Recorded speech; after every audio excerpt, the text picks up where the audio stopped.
Good morning, guys. Welcome back for another video. Surface reset my car.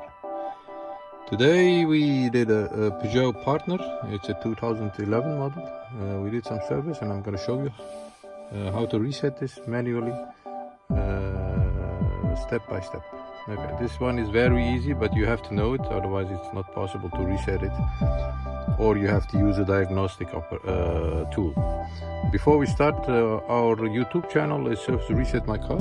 If you enjoy our videos, you can subscribe, and if you like our videos, you can give us a thumbs up. Okay, before we start, the ignition is turned on to the turned off.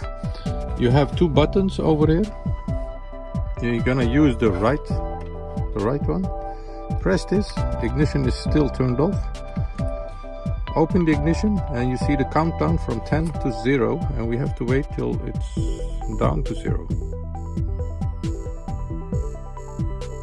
Yes, once that is down to 0, then you can let it go. And if it's okay, then the surface has been reset. We can check it. Yes, the next surface is next one is about 20,000 kilometers. That was it for today. Don't forget to subscribe if you like our videos. See you next time. Bye bye.